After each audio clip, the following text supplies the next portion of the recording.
नाजरीन, हमारे साथ में इस वक्त शाह हुसैन भाई जो यहाँ के करीब गांव बंदेड़ा सादात से ताल्लुक़ रखते हैं और बेहतरीन आवाज़ के मालिक हैं और ख़िदमत खल्क़ अंजाम देते हैं।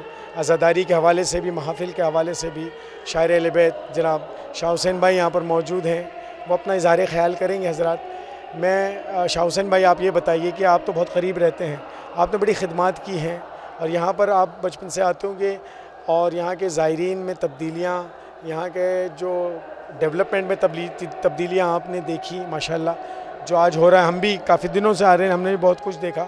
आपने क्या महसूस किया और आपका क्या पैगाम है हमारे नाज़रीन ग्राफ एजेंसी के लिए? अस्सलाम वालेकुम जी।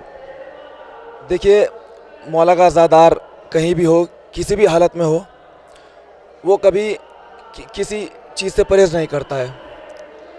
यहाँ पे दुनिया से दूर दराज से ज़ायरीन आते हैं और सब अपने ऐश व आराम छोड़कर अपनी सारी दौलत एक तरफ रखकर इस दर अली पर अपना माथा दस्तक देते हैं और बड़े से बड़ा अमीर आकर यहाँ पर मौला अली से भीख मांगता है।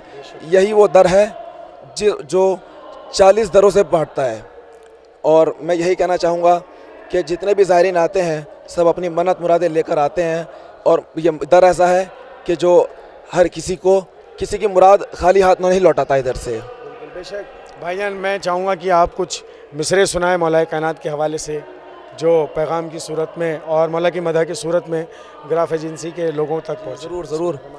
देखिए, आवाज़ तो इस वक्त गिरफ्तार है, लेकिन मौलाना मेरे भाई मौलाना नजफ़ साहब ने इसी बारगाह में 4 मिसरे पढ़े थे, आज तक निज़ामत कर रहे थे इधर वो, तो मुझे आज तक वो यादें बहुत पसंदीदा, मतलब वो 4 मिसरे हैं। अर्ज़ करता हूँ, समात फरमाइएगा कि ये बात मान लीजिए तकरार के बग़ैर, ये बात मान लीजिए तकरार के बग़ैर, महशर न होगा 12वीं सरकार के बग़ैर।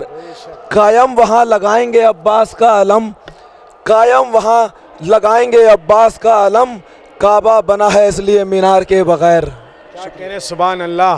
ये थे जनाब शाह हुसैन भाई। हर दौर हर सदी में हुआ गम हुसैन का, हर दौर हर सदी में हुआ गम हुसैन का, दुनिया न रोक पाएगी मातम हुसैन का। तो आने तो दीजिए आखिरी हुज्जत को ए शकील, काबे में हम उठाएंगे परचम हुसैन का।